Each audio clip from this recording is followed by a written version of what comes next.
આજે વિશ્વ માતૃભાષા દિવસ. સૌને માતૃભાષા દિવસની ખૂબ ખૂબ શુભકામનાઓ.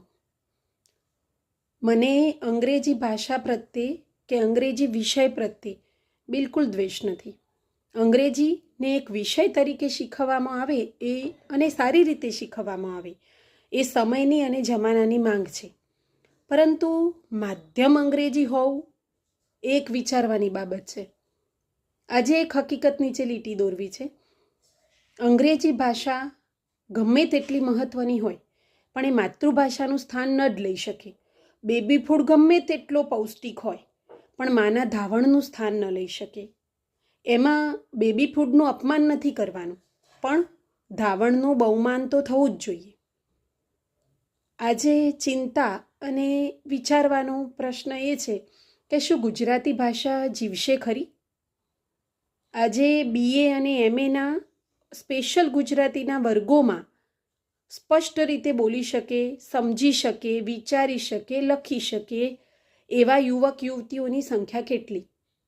જેમનો સ્પેશિયલ વિષય ગુજરાતી છે એ કેટલી જ સાચી જોડણીમાં, કેટલી સાચી રીતે સમજીને અર્થપૂર્ણ રીતે ગુજરાતી લખી કે વાંચી શકે છે, એ એક વિચારવાની વસ્તુ છે. ભાષાનું મૃત્યુ ખૂબ ધીમી ગતિએ થતું હોય છે, એટલે એ ઝટ કળાતું નથી.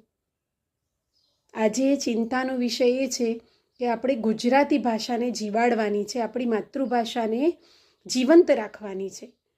ગુજરાતી ભાષાની લિપિ થોડીક સરળ બનાવીને અથવા તો એમાં અર્થસભર સમજણ સાથે અને આપણા પરિવારમાં ગુજરાતી જ બોલાય. આપણા બાળકો ગમે ત્યાં રહેતા હોય, ગમે તે ભણતા હોય, છતાં પણ વાતચીત અને વ્યવહારનું માધ્યમ આપણે ગુજરાતીમાં એટલે કે આપણી માતૃભાષામાં રાખી અને બીજી અનેક રીતોથી આપણે આપણી ભાષાને બચાવવાની છે.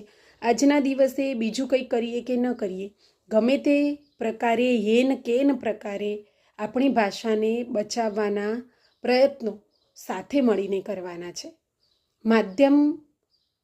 માતૃભાષા સિવાયના માધ્યમની કલ્પના ચીન, જાપાન, અમેરિકા, યુરોપના કોઈ પણ દેશો કરી શકે છે. એ આપણા દેશમાં આપણે વિચારવાનું છે કે માતૃભાષા સિવાયનું અભ્યાસનું માધ્યમ કેવી રીતે હોઈ શકે.